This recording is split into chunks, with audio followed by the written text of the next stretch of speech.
Hey guys, and welcome back to the North Face Wanderer. I'm Glenn, this is Fudge, and you find me at the moment sat in a small village just the south of Middlesbrough called Newton under Roseberry. And today we're going to be out for the day. We're not wild camping, we're not staying out overnight, and what we're going to do is I'm going to take you up Roseberry Topping. It's a large pinnacle of earth which is just to the east of the village, okay, and it's aptly named by the local as the Matterhorn of the northeast, because it resembles apparently the Matterhorn in the European mountains. So we'll get our kit on, we'll get up there, and I'll show you around. So let's go.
Top of Roseberry Topping, 1,050 feet above sea level. Now, on a good day, you can see for miles and miles, but obviously the weather gods are not with us today. However, I will show you around and point out some places whilst you're up here. So, I'll turn you around. First thing that you need to look at is look at this drop. Okay, I'm just going to put you over the edge. I'm not getting too close. I don't want to be a statistic myself. I'll just move that camera strap out of the way. Okay, now apparently in the early 1920s, due to mining, this just dropped away. They must have been mining underneath and this just fell away. This was originally one big hill, and that is the consequences of mining sometime in the 1920s. So let's start on the left hand side. In the far distance you can just make out, I'll zoom into that if I can, excuse me, just make out a small pillar on top of that hill. That's Captain Cook's monument. That's where we're going to be going within the next couple of hours. Okay, if I bring you around to the right hand side, the hilltops, okay, that is part of the Cleveland Way. I'll bring it down now, and the small town in front, just there, that's Great Ayton. Okay, Great Ayton.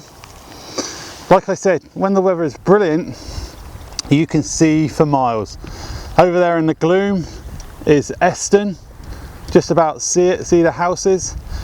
Down there, just to the bottom right of that yellow patch of oilseed rape, that is Newton under Roseberry. That's where I've parked the car, and just to the left down there is the car park, and you come up that track, and there's two ways. You can either come up this track here and then come up here, or you can come up and then go off that way and come around the other side. In the far distance, I'll just zoom in for you, there you can see the smoke of Middlesbrough. Okay, that is Middlesbrough. Bringing you around again, bringing you around, just on the other side of them hills is the North Sea. I think you can see it now, and Seaton, and then on the right hand side down there, that's Gisborough. Just bring you around here, okay, and there, that track that goes up that hill, oh, hang on, I'll just zoom out of that. The track that goes up the hill here, okay, this hill here is known as Little Topping. Okay, we're on Roseberry Topping, that's Little Topping, and then from left on top of the hill here on the horizon, left to right, is the Cleveland Way, which we'll be getting onto later on. As you can see, guys, I'm not happy with the weather, but there's a bit of sunlight over there, so hopefully that might come our way. The weather forecast was that it wasn't going to be rainy. It was going to be dreary, but it wasn't going to be rainy.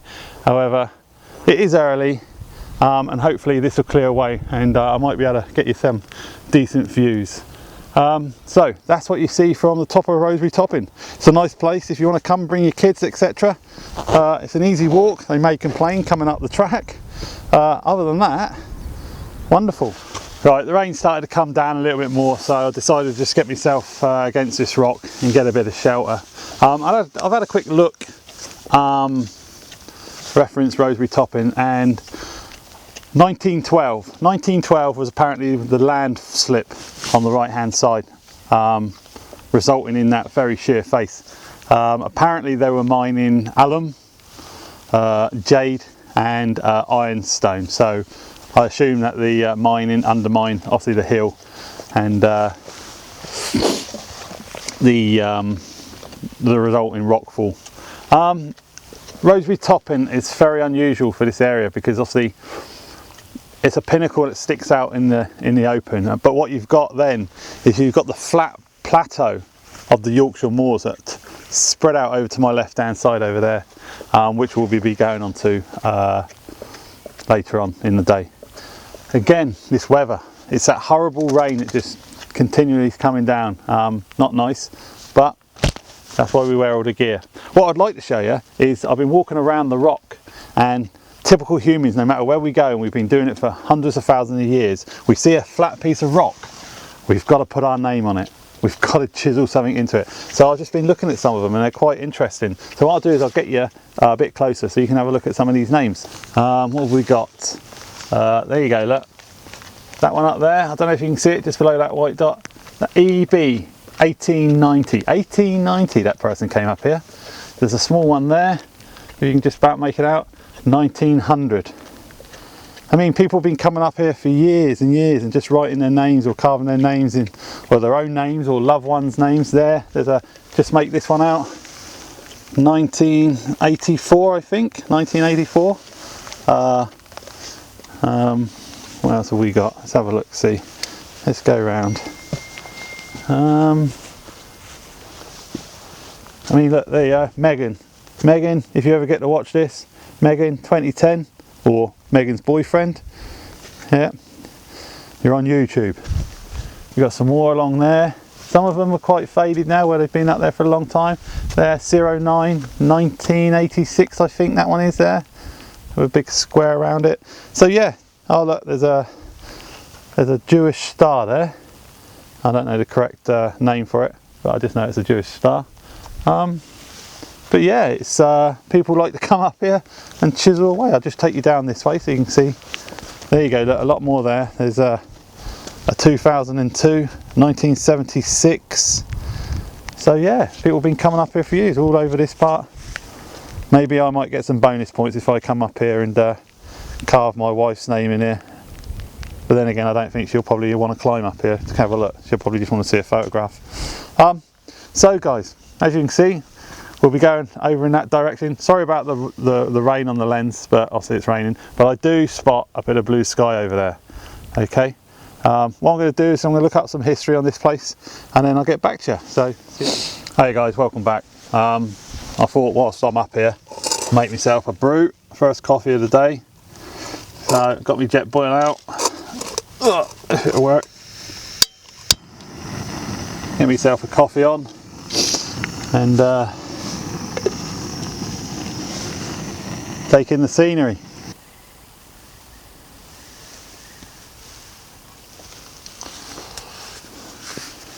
Right, first coffee of the day.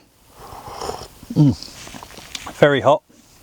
I've only seen one person up here today so far, and that was a runner breathing out with his backside. Came up. You see a lot of fail runners, they come up, got to the top, touched the trig point, and then turned around and went back down after saying good morning. Weather's starting to clear up now. Look at that, much better. Sunlight over there breaking through the clouds, so hopefully the day's going to get better. You can actually see part of the Cleveland Way over there in the distance, far distance. There's people down there, just zoom in, I think you can see them, I'm not too sure. Just there in the middle of that field. So, I've been reading about the hill, and apparently there's been people settled on this hill for thousands of years. Apparently there was a Bronze Age settlement up here, and apparently there's old buildings, etc., but I don't know where they are. I'm going to have a look and see where they are. And they actually found a Bronze Age hoard up here, axe heads and things like that. And then that is now being displayed in Sheffield. So they find a Bronze Age hoard in Middlesbrough and they take it to Sheffield. Doesn't belong to Sheffield, it belongs to Middlesbrough. Give us it back, please. That's what I say, even though I'm not really from this area, I'm from down south. Anyway, whilst I was up here, I was having a look and I saw these metal poles in the ground. Anyone got an idea? To me it looks like a handrail, but not too sure, and you got some metal bits down there, so I don't know whether it would be for rock climbing, but it doesn't look too steep down there. Maybe it might be just to do with the mining up here, not too sure. There you go, Middlesbrough swathed in sunshine and lots of I don't know what it is going into the atmosphere. All good for you though, isn't it, eh? Over there's the North Sea. Now, apparently the Vikings gave the name for this hill, Roseberry Topping. Apparently it's a very old pagan name, so I've read. But you can imagine sailors, Vikings in their ships coming towards the coast. The weather may be getting a bit bad, or they don't know where they are, and they see this hill very prominent on the coastline, you know. So, you know, if you're a sailor, a Viking, whatever, out in the sea, and you see this, then at least you've got a good idea maybe where you are. And there we are over there. There's the North York Moors. Weather's just slowly lifting off them. So I'm going to drink my coffee, and then we're going to move out, and we're going to go off in that direction to Little Topping, and then along the Cleveland Way.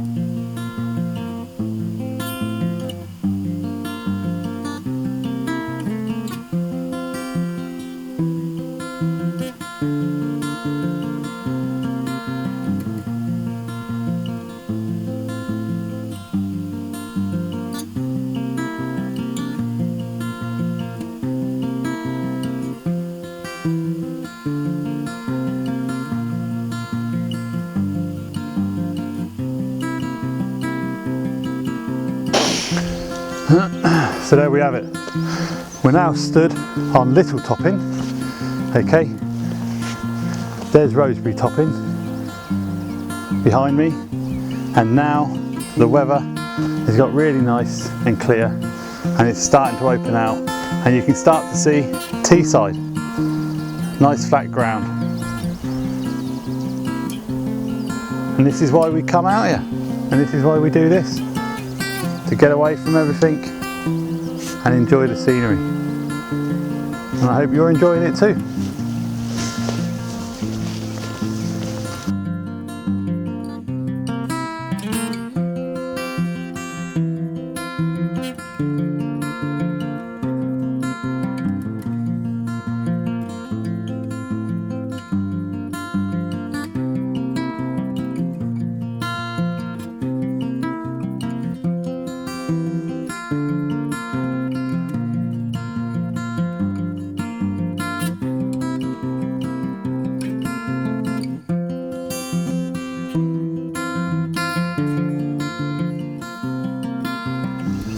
So as you can see, the weather's turned again, starting to rain. I think the dog's not enjoying herself at the moment. She's moping around, but okay, you find me now at Gribdale Gate. This is part of Gribdale Moor, and if you follow this track up, which you can see in front of us, that will take you to the Captain Cook monument, which we're going to go and see in a minute. And also en route up there is the plaque for the downed Hudson aircraft during the Second World War, which I'll stop and I will show you and explain what actually happened and why it happened. Now what I wanted to do, like I said, on the way up to the actual Captain Cook's monument from the car park, you can just about see the top of the monument there behind Fudgy. On the left hand side is a plaque. Now this plaque was put down to basically remind everyone that there was a fatal crash on this hillside during the Second World War. What actually happened, it was during 1939-1940, 3 Hudsons, I'll put a picture up of the aircraft as I'm talking so you can see what type of aircraft it was, took off from Thornaby. There used to be an old RAF base at Thornaby, just over the other side of the hill, just over that side there, as you can see. Okay, the hill drops off on the right hand side. Now, apparently that winter was quite severe, and during the evening snow had already fallen on the surrounding hills and on the airfield. So what had happened is, as the aircraft took off to go and do an operational sortie on the German coast, apparently the lead aircraft had ice on its wings. Now obviously, consequences of having ice on the wings, the aircraft doesn't get much lift, and as it was taking off it couldn't gain height, and the first part of the high ground that it came upon was this part here. I'll just give you a quick 360. Okay, as you can see over there is Roseberry Topping. So as it approached the high ground, the pilot pulled back and tried to obviously gain height but couldn't. Fortunately, instead of the aircraft going nose straight in on its nose, because the pilot pulled back on the stick, apparently it went in belly in onto the hillside, and apparently all this here used to be woods, tree line woods, and apparently it ploughed in and took a load of the woods out. Now 3 people on board the aircraft died, and as it says on the plaque, you have Flying Officer Tom Parker, Sergeant Harold Blakesley and Corporal Norman Jury perished, but 1 person survived, and that was leading aircraftman Atoll Barker. He survived, and he suffered 2 broken legs. 2 broken legs, but what he managed to do is he managed to crawl down the hill over there, stopping off in shepherd's huts, etc., and got himself down to a farm where he managed to get first aid. However, like I said, 3 other crewmen obviously perished in that crash. Unfortunately, and this just shows you how brave these people were during the Second World War, that guy that survived with the broken legs got better, and it says on there, as you can see, leading aircraft Atoll Barker survived this crash, but in November 1943, as Flying Officer Barker, so he's obviously been promoted, he was lost over Germany. You've got to have balls to do that sort of thing during them days, you know what I mean? The guy already been in an aircraft crash where 3 of his friends died. He then recovers, gets back into another airplane and carries on doing missions. And you know, that guy, or all the people during the Second World War, have totally got my respect. I'm ex-forces, and you know, I understand what it takes to do that sort of thing, but doing that in an aircraft confined in the dark over a foreign country, I take my hat off to them, because they're brave. And apparently just down there, okay, I'll just try and point it out to you, just down here, just here, okay, it's a fenced off area, and apparently that's where they took all the bomb loads and the bombs from the actual aircraft. They took them down there and they blew them up. Now, what I've read is you can go over to the crash site, and apparently there's little bits of aluminium, etc., that you can find, but I don't think that's the correct thing to do. You know, it is a crash site, so I think it should be left alone. But yeah, if you come up here, then obviously come up here, have a look at this, and you know, just pay your respects, give them a couple of minutes, and just think about what they've sacrificed, because it's at the start of the war as well, 1940. Well, there you go, there's Captain Cook's monument. It was erected in 1827, if I remember. 1820. I'll take you closer to it in a minute. I'm just sheltering out of this rain with the dog. Yeah, erected in 1827, basically to honour Captain James Cook. What more do I know about Captain James Cook? Born 1728, 29, 1728 I think, and he was born in Yorkshire. That's obviously why they've put that up there for him. It's on Easerby Moor, as you can see. I'll just take you around. The weather is on and off. This rain is doing my head in. But then again, can't have everything, can't have everything. It was Captain James Cook. Basically, he was a navigator, a very, very famous navigator. I mean, at the age of 17, he had already joined what we know as the Merchant Navy. And he got up to master's mate or something like that, and was offered his own ship. But because he was very, very driven, he basically wanted to move on. So he decided to join the Royal Navy, because obviously we were at war that time with the French, so he actually saw action with the French, and then he came out of that, and then he decided with the Royal Navy, he went to Canada. He recorded the first solar eclipse in Canada, which made him really famous, gave him a good name. He then went down and he was told to go and explore the Southern Oceans. He explored South Georgia, went down to the South Pole. He then went to places like Tahiti and Hawaii, where the locals, the tribes, etc., they saw him as a god. They thought he was a god. However, this fame and popularity became his fate, because what happened once, because of the political situation down there, apparently, down in New Zealand, down in Australia, and all the Pacific islands down there, they turned on him.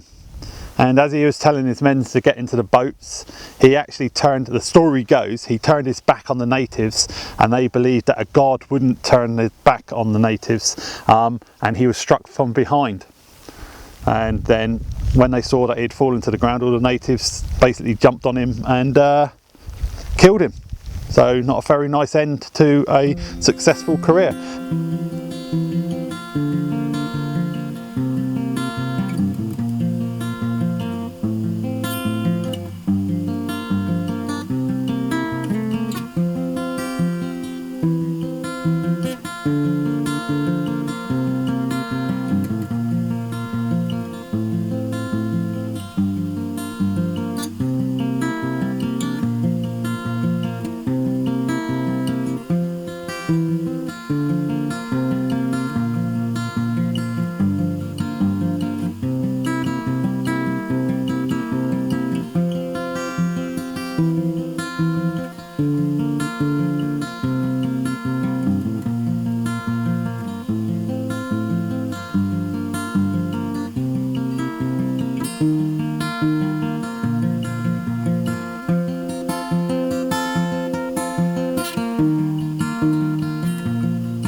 Okay, there you go.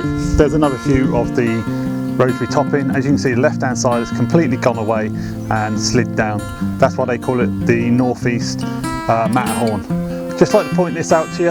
If you come down, there's this folly, but they reckon it's a shooting lodge. Now, I don't think it is a shooting lodge. I don't think you get many people in there, do you?